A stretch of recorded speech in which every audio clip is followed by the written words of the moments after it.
Kirtan of queen Esther. प्रथम मंगलचरण.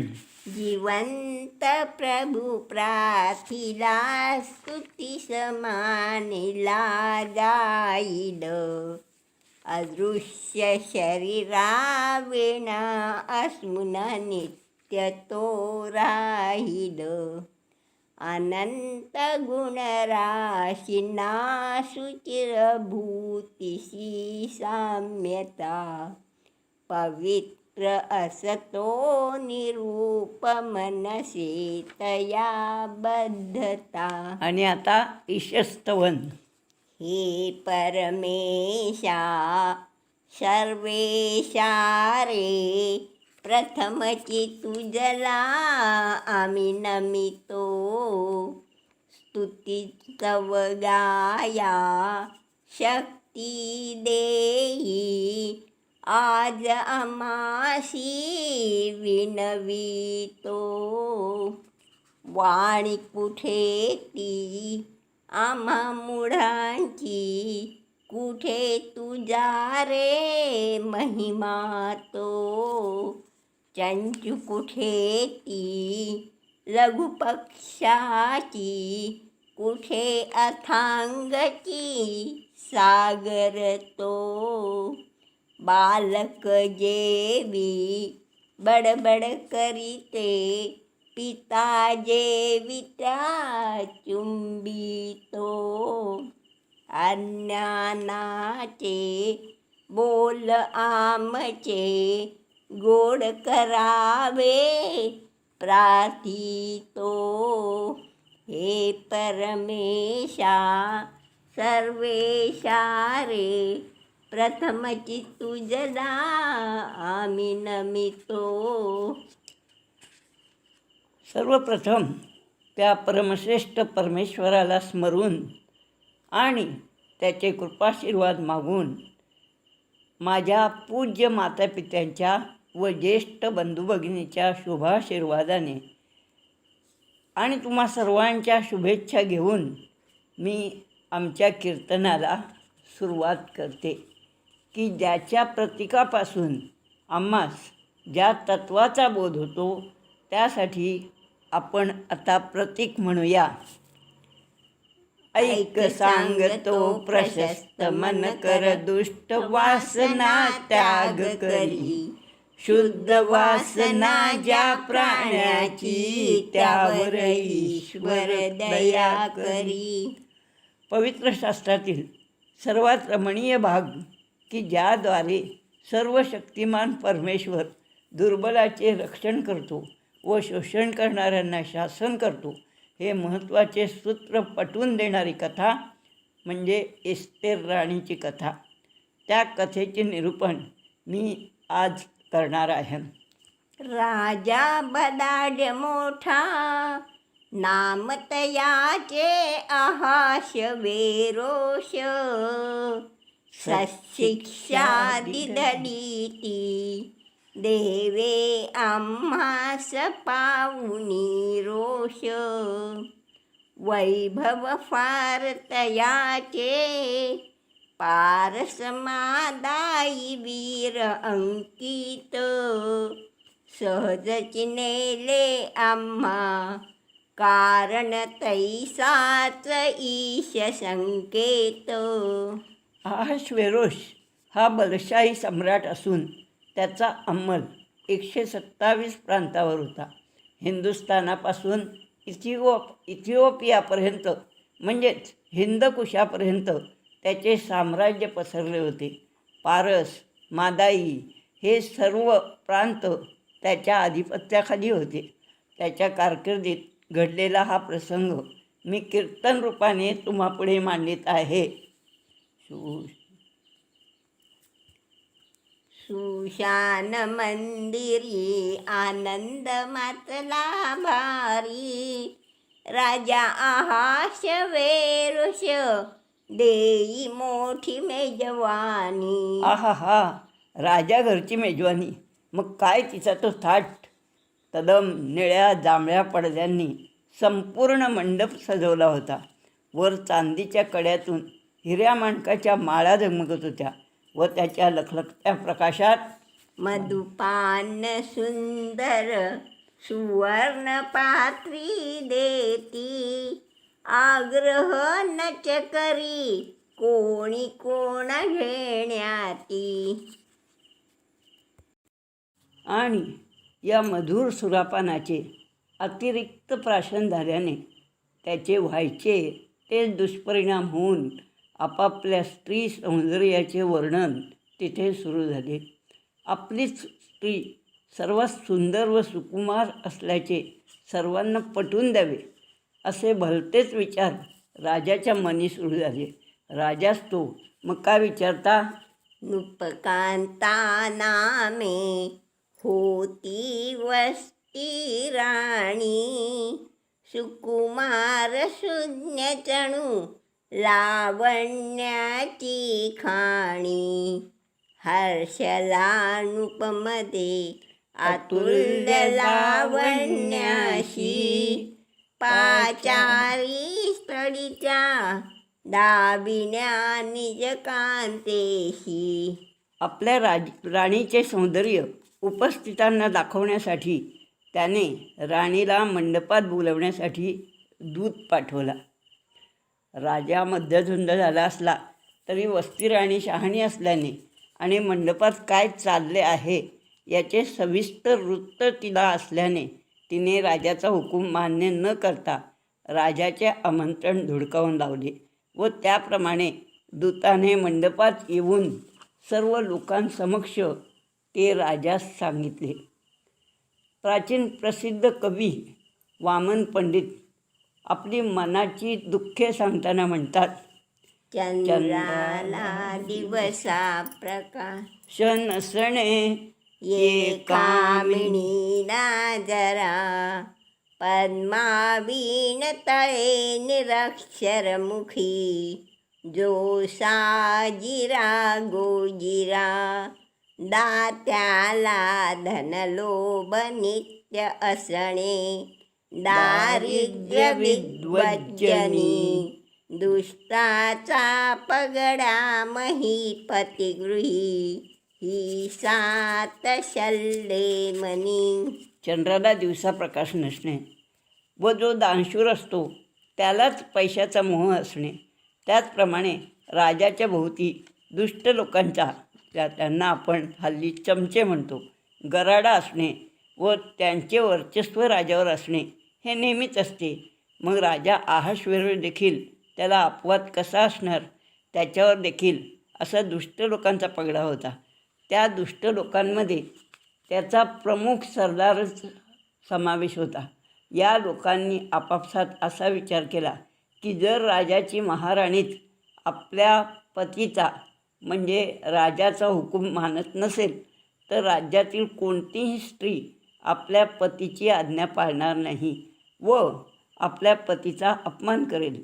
यासाठी राणीला कडक शिक्षा मिळायलाच हवी, म्हणजे आपल्या घरी आपला अपमान होणार नाही.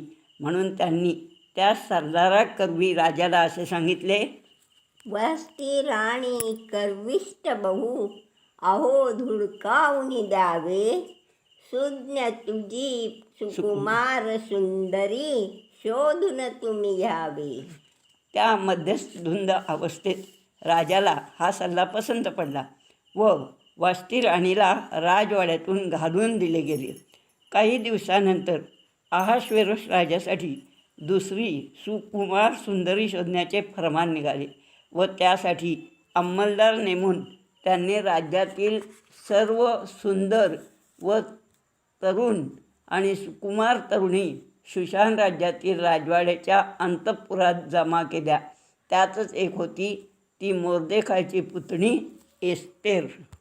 वाड्यामध्ये एक यहुदर आहे, मोर्देखाये हे नाम दया पाहे, कीश बिन्यामिनी कुळी जन्मला तो, नबुखतनेसरे आणि जिंकुणी तो, तया पोटी 90 पुत्र कन्या, तरी होते त्या सुख न मिळे अन्या.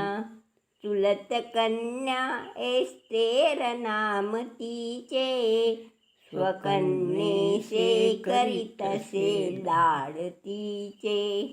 एस्तेरच्या आईवडील वारल्यानंतर लहानपणापासून तिला मोर्देखायने वाढवली होती व जसजसे तिचे वय वाढले तसतसे तिच्या सौंदर्याबरोबरच तिच्या अंगच्या गुणांनाही पैलू पडत गेले. अशी ही सुंदर, सुस्वरूप व सद्गुणी कन्या देखील इतर तरुणीप्रमाणे राजवाड्यातील अंतःपुरात जाऊन पोचली. कारण परमेश्वराचीच तशी इच्छा होती. ऐक सांगतो प्रशस्त मन कर, दुष्ट वासना त्याग करी. शुद्ध वासना ज्या प्राण्याची, त्यावर ईश्वर दया करी. या सर्व मुलींना 1 वर्ष राणीसारखे वागावयाचे शिक्षण दिले गेले. वेशभूषा, केशभूषा, त्वचेची काळजी, प्रजेबरोबर कसे वागावे, प्रजेचे पालन कसे करावे हे सर्वच विषय शिकवले गेले. 6 महिने सुगंधी तेलाची आंघोळ व सौंदर्य संपन्नतेत खर्च केले गेले. एस्तेर पर्शियन सुंदरी तर होतीच, पण आज्ञाधारक, मितभाषी, सदाचारी व सद्गुणाची पुतळी असल्याने ती राजवाड्यात सर्वांचीच लाडकी बनली. 1 वर्षाच्या प्रशिक्षणात तिने चांगलीच प्रगती दाखवली आणि परमेश्वरी इच्छेप्रमाणे ती पट्टराणी म्हणून निवडून आली. राजाने तिच्या मस्तकावर पट्टराणीचा रत्नखचित मुकुट चढवला. सर्वज्ञाची इच्छा होती इस्राയേल लोकाते, शिक्षा करीतरी परंतु सत्य नच विध्वंसी त्याते. घोर प्रसंग तो टाळण्यासाठी केली तयारी पुरती. कन्या एस्तेर निवडून आली पट्टराणी पदी.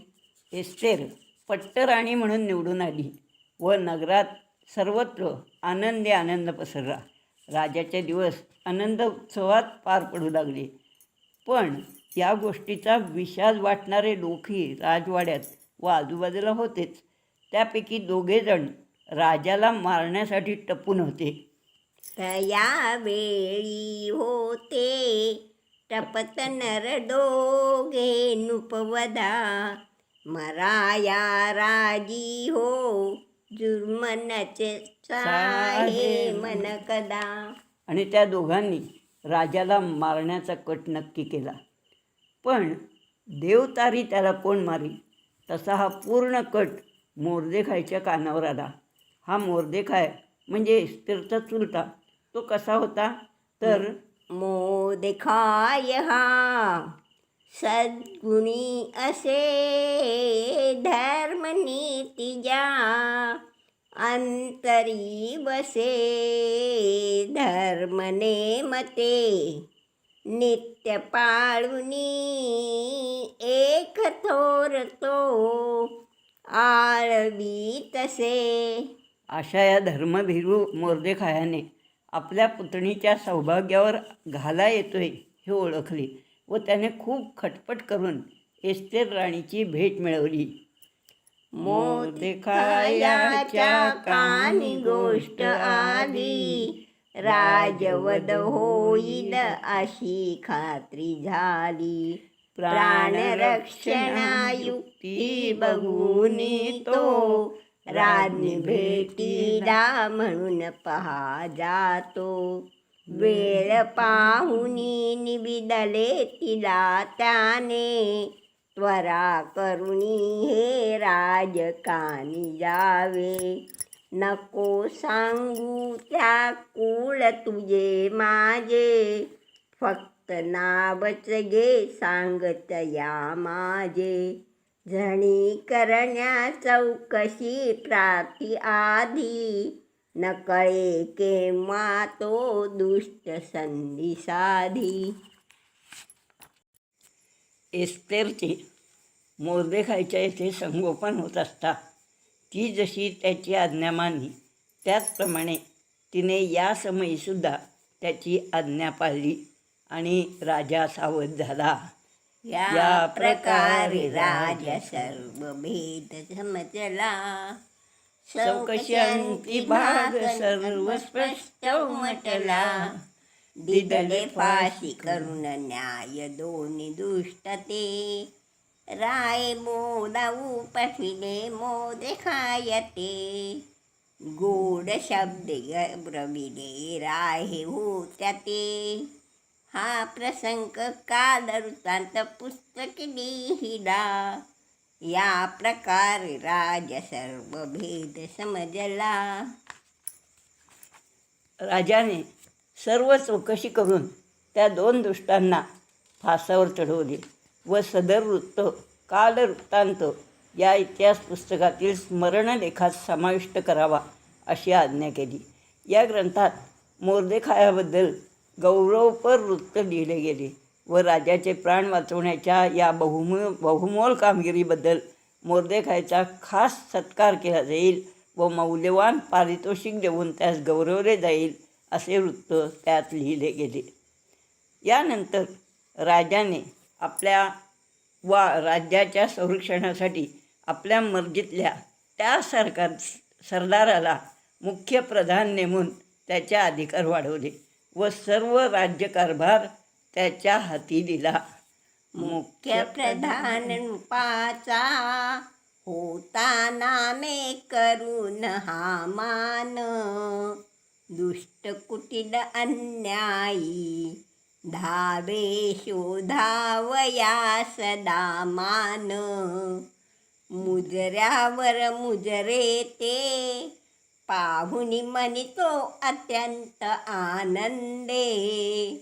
राजमार्गी तो जाई मिरबित जैसा मयुरानंदे. राजाचा मुख्य प्रधान होता तो म्हणजे हामान.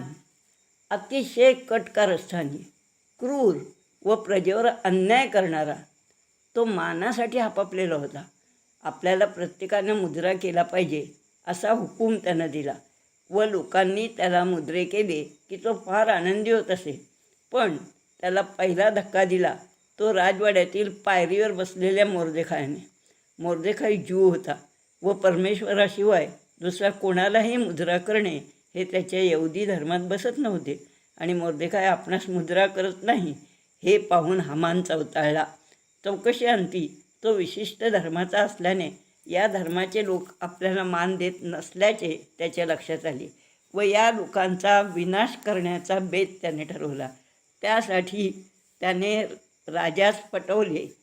दुष्टच तो, मग काय, मनवळवी रायाचे स्वात साध्यच्या अशाच गोष्टीकडे. बकसारखा दांभिक सकल प्रजेशी बहुत त्रास पडे. हामानाने राजास सांगितले, आपल्या साम्राज्याच्या विविध प्रांतात काही विशिष्ट समाजाचे लोक विखुरलेले आहेत. आपल्या देशापेक्षा त्यांचे कायदेकानून वेगळे आहेत. ते स्वभावाने भांडखोर आहेत. तुमच्या आदेशाचे पालन करीत नाहीत. राज्याला त्यांच्यापासून मोठा धोका संभवतो. महाराजांनी त्याचा समूळ नाश करण्याचे फरमान काढले तर मी त्यांचा नायनाट करीनच, पण राज्याच्या खजिन्यात 10,000 रौप्य मुद्रांची म्हणजे 3,75,00,000 रुपये रकमेची भरही घालीन. आपल्या बोटातील मुद्रिका काढून ती हामानाला देत राजा म्हणाला, पैसा तुझा व लोकही तुझेच. तुला योग्य वाटेल तसे कर. हामानाला हे ऐकून खूप आनंद झाला आणि हामानाने ज्यू लोकांच्या हत्याकांडाची तिथी व महिना निश्चित करण्यासाठी सोडत म्हणजे लॉटरी काढली. त्यात आधार महिना निघाला. हामानाने राजसचिवाला बोलावून राजाच्या शिक्क्यानिशी फरमान काढले. सर्व प्रांताच्या भाषेत ते तेथील अधिकाऱ्यांना पाठवण्यात आले. आधार महिन्याच्या त्रयोदशीला म्हणजे 13व्या तारखेला एकाच दिवशी ज्यू समाजातील आबाल, वृद्ध, स्त्री, पुरुष आणि मुले मुली या सर्वांची कत्तल करून त्यांची सर्व मालमत्ता लुटण्याचा आदेशाचा जाहीरनामा लिहिला गेला होता. तो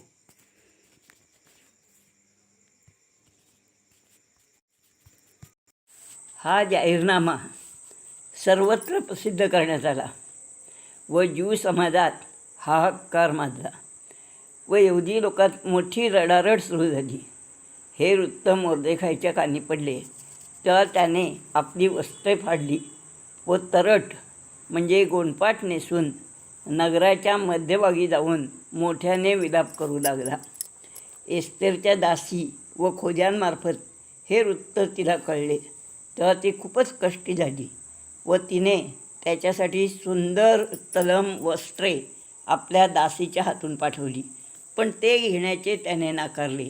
तेव्हा आपल्या खास सेवकाला बोलावून तिने त्यास सांगितले, हे काय आहे व कशासाठी चालले आहे व असे का, याची नीट चौकशी करा व त्यांना ही सुंदर रेशमी वस्त्रे नेसण्यास द्या.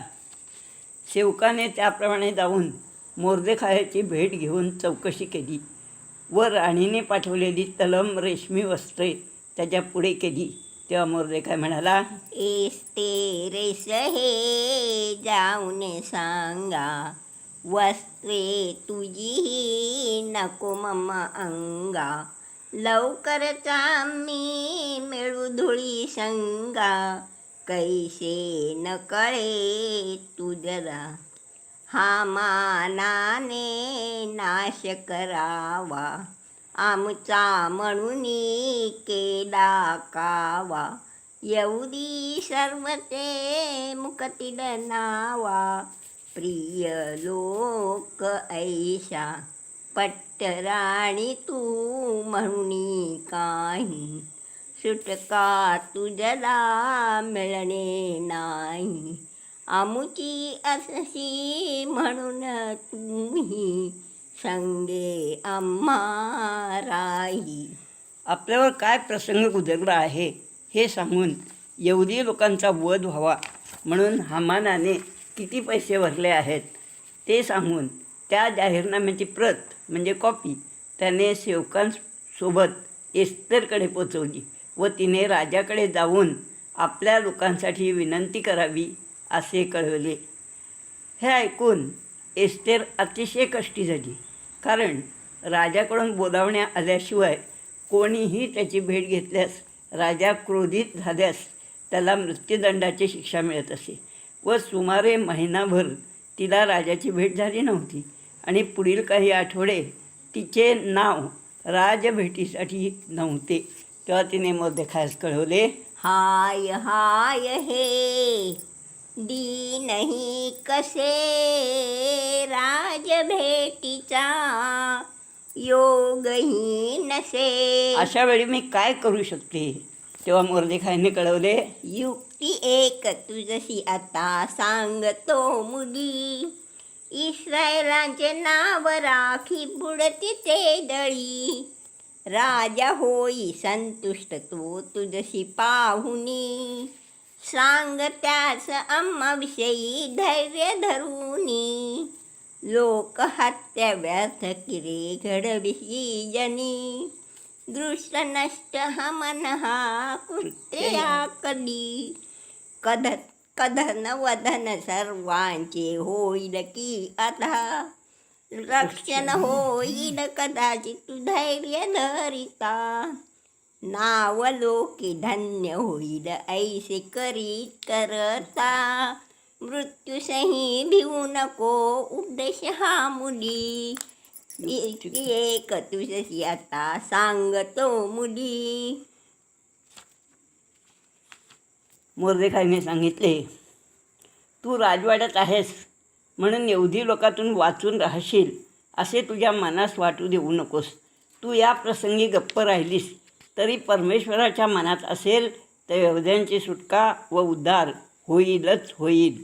तुला या असल्याच प्रसंगासाठी पट्टराणीपद प्राप्त झालं नसेल कशावरून. तशीच राजापुढे जा.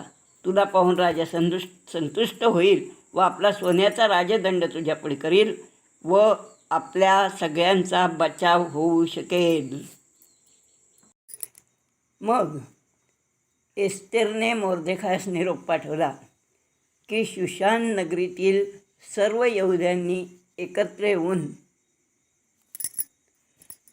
माझ्याकरता 3 दिवस व 3 रात्री कडक उपवास करावा आणि माझ्यासाठी प्रार्थना करावी. मी देखील माझ्या सर्व सख्यांसोबत असाच उपवास करून त्या दयाघन परमेश्वराची क्षमा मागेन व त्या स्थितीतच उपाशीपोटी नियमाविरुद्ध मी राजाकडे जाईन व आपली सर्वांची बाजू मांडेन. मग माझे काय वाटेल ते होऊ द्या. मोर्देखाईने हे मान्य करून सर्व लोकांना तसा संदेश दिला. लोक उपोषणी राहिले दीनतीन, सर्व गात्रांना येईत याशीण. स्मरुनी ईशा ते फोडती आरोळी, न कळे इतरा पण त्यास दया आली. लोकांनी अशी आरोळी फोडली आणि 34व्या गीतात सांगितलेच आहे, सात्विक जनते करीती आरोळी, तेव्हा देव ऐकतो रे. 3 दिवस लोकांनी उपवास करून सतत ईश्वराची प्रार्थना केली होती, पश्चाताप केला होता. त्यांचे देह थकून गलिच्छ झाले होते. इतरांना काही कळलेच नाही, पण त्या दयाघन परमेश्वराला त्यांची दया आली आणि त्याने त्यांची वाणी ऐकली. ऐक सांगतो प्रशस्त मन कर, दुष्ट वासना त्याग करी, शुद्ध वासना ज्या प्राण्याची, त्यावर ईश्वर दया करी.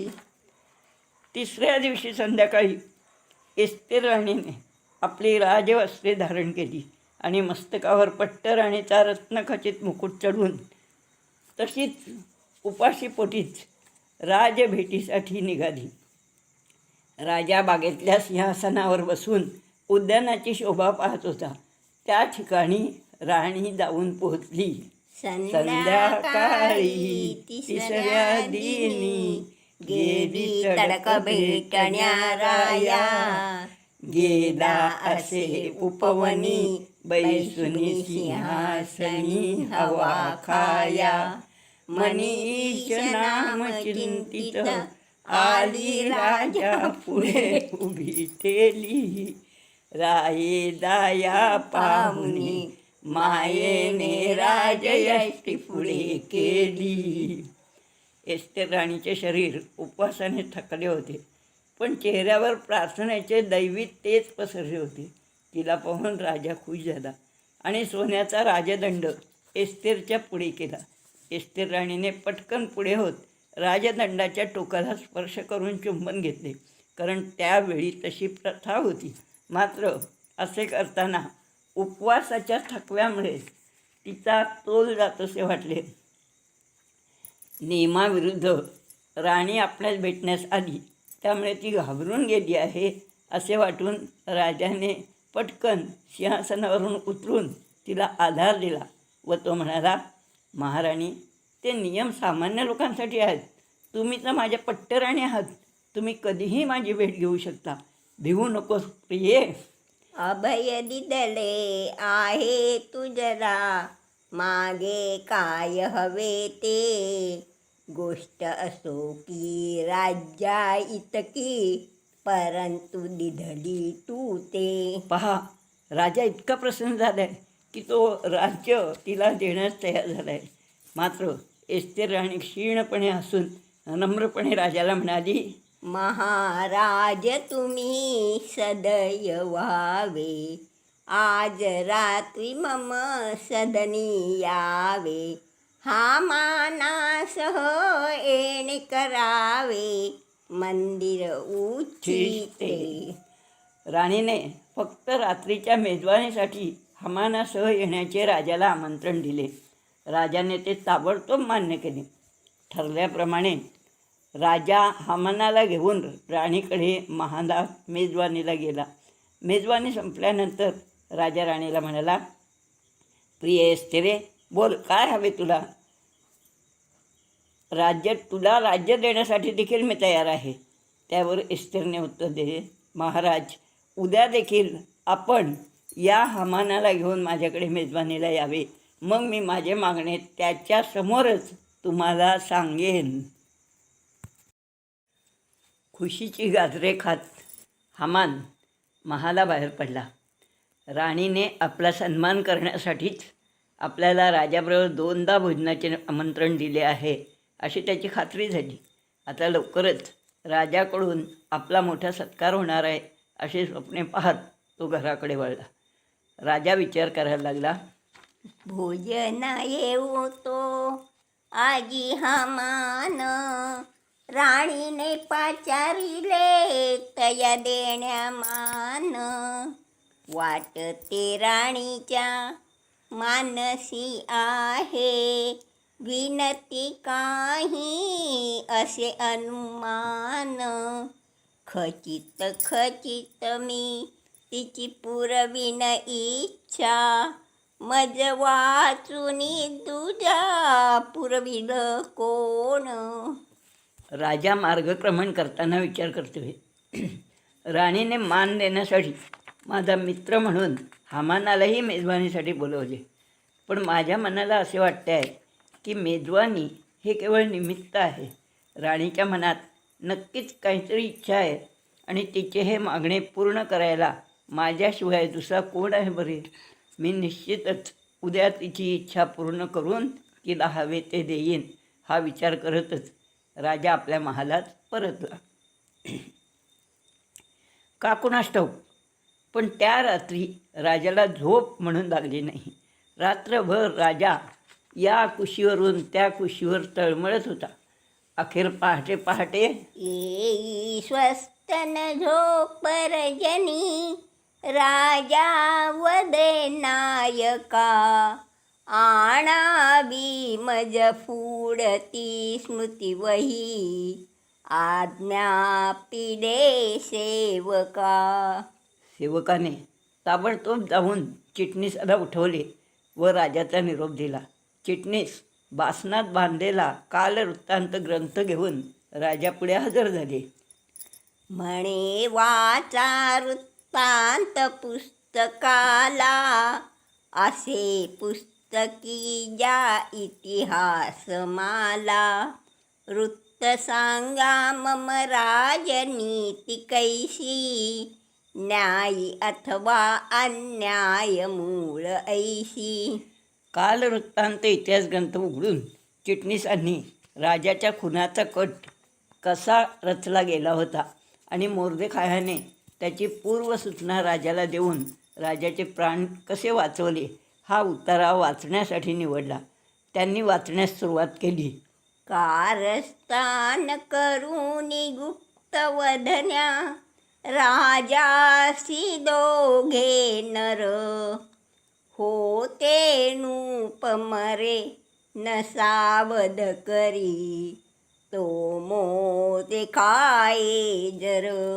त्यापुढे या बहुमोल कामगिरीबद्दल मोर्देखायचा खास गौरव करण्यात येईल व मौल्यवान पारितोषिक त्याला दिले जाईल असा उल्लेख येताच राजाने वाचन थांबवण्याची हाताने खूण करून चिटणीसाजवळ या उपकाराबद्दल आपण मोर्देखायला कोणते पारितोषिक दिले बरे अशी चौकशी केली.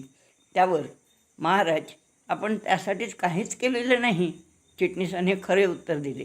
हे ऐकून खिन्न होऊन राजा म्हणाला, हाय मी असा भूललो कसा, जाहलो कृतज्ञाच सारखा. स्वल्प कामीही पारितोषके, तृप्त मी करी जाण हे फुके. आपल्या हातून मोर्देखायचा उचित गौरव करण्याचे राहून गेले याचे राजाला अतिशय वाईट वाटले. चिटणीसाचे वाचन थांबवून त्याने इतिहास पुस्तक घेऊन परत जाण्यास सांगितले. चिटणीस ग्रंथ बासनात बांधून घेऊन महालाबाहेर पडला. त्याच वेळेला आपण उभारलेल्या 50 हात उंचीच्या स्तंभावर मोर्देखायला राजाने स्वहस्ते फाशी द्यावे अशी विनंती करायला हामान तेथे येऊन पोचला. त्याला पाहताच त्याला शब्द देखील उच्चाराची संधी न देता राजा म्हणाला, अगदी योग्य वेळी आलात प्रधानजी आपण. आता माझा हा प्रश्न तुम्हीच सोडवा. झाले ज्याचे उपकार आजी, काय करावे मी त्याच्यासाठी, ज्याच्या योगे आजचे वैभव दृष्टीस पडते जगता माझी. राजा असूनही मी नाही तोषविले, लांछन खरोखर माझे हे जी. आज फेडीन मी उपकार त्याचे, संतुष्ट हो मजकडून तो जी. मान त्याचशी कैसा द्यावा, सांगा तुम्ही मजसी प्रधानजी. एखाद्या माणसाचा मान सन्मान करायचा असेल तर काय करावे बरे? राजाने हामानालाच प्रश्न विचारला. हामानाच्या मनात खुशीचे कारंजे थुईसवी नाचायला लागले. राणीने राजाबरोबर मला आज देखील मेजवानीला बोलवले आहे, म्हणजे आता राजा माझाच सत्कार करणार आहे. जेवढा मान पदरी पाडता येईल तेवढा आता राजाकडून मिळवावा, असा हामानाने विचार केला. आणि त्याने उत्तर दिले, उंच वाहो त्याते सन्मान देऊनी, राजवस्त्रे तुमची ती त्यास लेऊनी, रत्नजडित मुकुट मस्तकी घालुनी, करा अश्वारूढ मान देऊनी. अमात्य श्रेष्ठ तुमचा तो अश्व धरुनी, मिरवावे त्यास चौका चौकातुनी, नृप ज्यास देण्यास सन्मान इच्छितो, ललकारावे मार्गी जाता ऐसे करीतो. महाराज, ज्या व्यक्तीचा सन्मान करायचा आहे त्याच्या अंगावर राजवस्त्रे घालून, मस्तकावर रत्नजडित मुकुट घालून त्याला आपल्या उमद्या घोड्यावर बसवावे आणि राजाच्या श्रेष्ठ अधिकाऱ्याने तो घोडा धरून त्याची नगरातून मिरवणूक काढावी व दवंडी पिटून या सन्मानाची माहिती लोकांना द्यावी. राजाला हामानाचा हा सल्ला खूपच आवडला. राजा विचार करायला लागला, हामानच माझा सर्वश्रेष्ठ अधिकारी आहे, म्हणूनच त्याच्यावरच मोर्देखाईच्या सत्काराची जबाबदारी सोपवावी. आणि राजा हामानाला म्हणाला, हामाना श्रेष्ठच तू, हामाना श्रेष्ठच तू, हामाना श्रेष्ठच तू, आज्ञाही तुला रे आज्ञाही तुला. त्वरा करुणी सर्व करी, त्वरा करुणी सर्व करी, कथीच जे मला रे, कथीच जे मला. हामान आश्चर्याने राजाकडे पाहायला लागला. राजा आपल्याला कशासाठी आज्ञा देतोय हेच त्याच्या लक्षात येईना.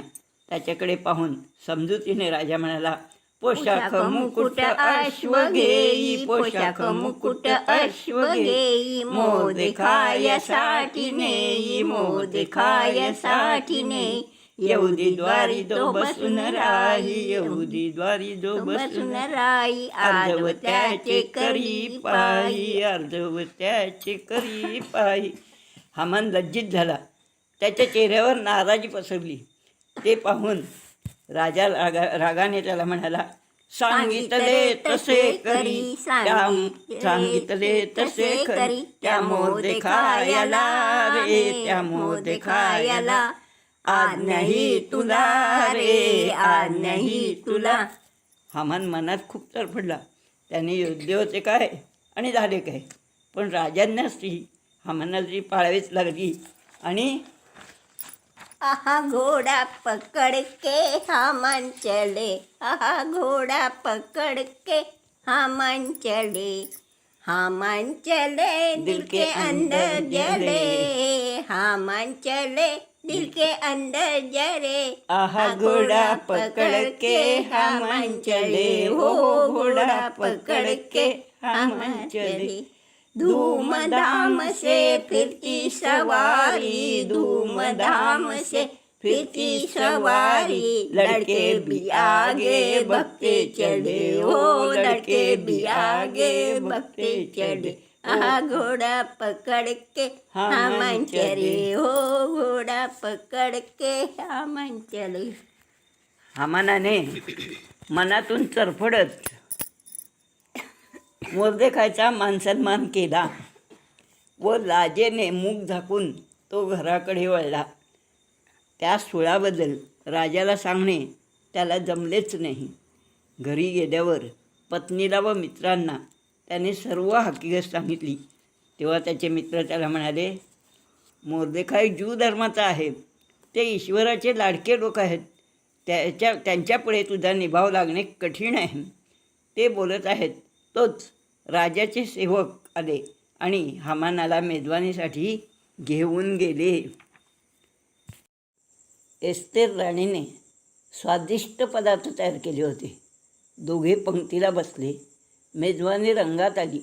राजा खुशीत आला आणि तो एस्तेरला म्हणाला, प्रिये एस्तेरे काय तुझी अर्जी, माग काही जे येई तुझ्या मर्जी, असो विनती ती कोणतीही तुझी, मान्य केली हे समज मना माझी. लाडके, काय हवे तुला? हवे ते माग, मी नक्कीच ते तुला देईन. आज तू मला संतुष्ट केले आहेस. महाराज, आपली मर्जी असेल तर, राणी हुंदके देत म्हणाली. माझ्या लोकांना आणि मला जीवदान द्यावे हो महाराज. आम्हाला निर्वंश करावे असे फरमान प्रांतोप्रांती पोचले आहे. आता आम्ही आपले औट घटकेचे पाहुणे आहोत महाराज. बोलता बोलता राणी ओक्साबोक्शी रडू लागली. काय? राजा संतापाने ओरडला. एवढे मोठे कारस्थान?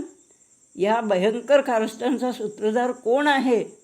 हाती असे तो दुष्ट हामान, हाती ज्याच्या निधले जाण, आम्हाशी त्याचे व्यर्थ ऐकून, दोष आमुचा किमपी नसता. आपल्या पंक्तीला बसलेला हामान, त्यानेच हा डाव रचला आहे, राणीने उत्तर दिले. राजा रागाने हामानाकडे पाहत ताटावरून उठला आणि बाहेर व्हरांड्यात मागे हात बांधून येरधाऱ्या घालू लागला. राजाची रागीट मुद्रा पाहून हामान घाबरला. आता राजाच्या रागापासून फक्त राणीच आपले रक्षण करू शकेल हे त्याच्या लक्षात आले. म्हणून उठून राणीचे पाय धरण्यासाठी राणी ज्या मंचकावर बसली होती त्या मंचकासमोर तो वाकला आणि माझे रक्षण करा असे बोलणार त्याआधीच राजा व्हरांड्यातून महालात आला. दारातूनच त्याने राणीसमोर मंचकावर वाकत असलेल्या हामानाला पाहिले. तेव्हा राजाचा क्रोध भडकला. माझ्या या महालात माझ्यासमोर हा दुष्ट हामान माझ्या राणीवर बळजबरी करू पाहतो काय? ओरडून राजा असं म्हणताच राणीचे सेवक पुढे झाले. त्यांनी हामानाला कैदी करून हामानाला बेड्या ठोकल्या व त्याचे तोंड झाकले. हामान इतका दुष्ट आणि घातकी होता की त्याच्या अन्यायामुळे सगळीच प्रजा त्याच्यावर नाराज होती. त्यामुळे राजाच्या खोजाने या संधीचा फायदा घेतला आणि चटकन पुढे होऊन तो राजाला म्हणाला, महाराज, ज्या मोर्देखायाने आपला जीव वाचवला त्याला फाशी देण्यासाठी हामानाने 50 हात उंचीचा स्तंभ उभारला आहे आणि त्या सुळावर तो मोर्देखायला आज फासावर चढवणार आहे. राजा क्रोधाविष्ट होऊन म्हणाला, द्या फाशी याला लवकरीत, द्या फाशी याला. दुष्टाने तो स्तंभ घडविला मोर्देखायाला, त्यावरी द्या फाशी याला. चढवा त्याला त्याच खांबावर फासावर ताबडतोब. आणि राजाज्ञेची अंमलबजावणी करण्यास सेवक हामानाला घेऊन गेले. मंचकावर डोळे पुशीत बसलेल्या राणीकडे जाऊन प्रेमाने राजा म्हणाला, शोक आवरा महाराणी, झाले ना आता आपल्या मनासारखे? करुण दृष्टीने राजाकडे पाहत राणी म्हणाली, आमच्या लोकांवरचे संकट अजून टळलेले नाही महाराज. हामानाने नगरी पाठवलेले जाहीरनामे मागे घेणे आवश्यक आहे. राणीने राजाला विनवले, मोर्देखाय हे माझे अंकल म्हणजे चुलते आहेत, मला आईवडील नाहीत. मोर्देखाय अंकलनेच माझे बालपणापासून स्वकन्येसारखे लाडाने पालनपोषण केले आहे व तुमचे मौल्यवान प्राण वाचवण्यासाठीही त्यांनीच मला मदत केली आहे. हे ऋण अंशतः तरी फेडण्याची संधी मला मिळू द्या महाराज. राजा प्रेमाने तिला म्हणाला, प्रिये, मोदे खा. खाया प्रधान केले आजपासून पाही. अंगुली मुद्रा देतो त्याशी रद्द करावी अन्याही. जो कोणी नर हात हुकारी कठोर शिक्षा साई. मोदे खाया प्रधान केले आजपासून पाही. अहश्वरोष राजाने लगेचच मोर्देखायला त्या ठिकाणी बोलावणे पाठवले आणि आपली अंगुली मुद्रा म्हणजेच अंगठी त्यास देऊन आणि त्याला प्रधानकीची वस्त्रे देऊन मुख्य प्रधान म्हणून मोर्देखायला नेमले आणि ज्यू लोकांचे त्याने संरक्षण करावे अशी आज्ञा त्याला दिली. मोर्देखायला पारितोषिक म्हणून हामानाच्या सर्व मालमत्तेचा कारभारी म्हणून राजाने मोर्देखायला नेमले आणि त्याचा दर्जा दरबारात वाढवला. या कथेतून आपल्याला कथेच्या प्रतीकातून सांगितलेले तत्त्व सहज पटते आणि म्हणूनच आपण परत एकदा प्रतीक म्हणूया. हां, ऐक सांगतो प्रशस्त मन कर, दुष्ट वासना त्याग करी. शुद्ध वासना ज्या प्राण्याची, त्यावर ईश्वर दया करी.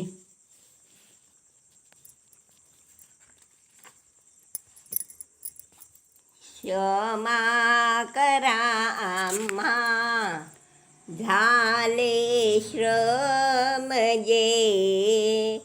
राखा सदा मनी तत्व ऐकिले जे. पुन्हा पुन्हा होवो कीर्तन ऐसे. झाले अमुचे हाते आजी जैसे. थँक्यू.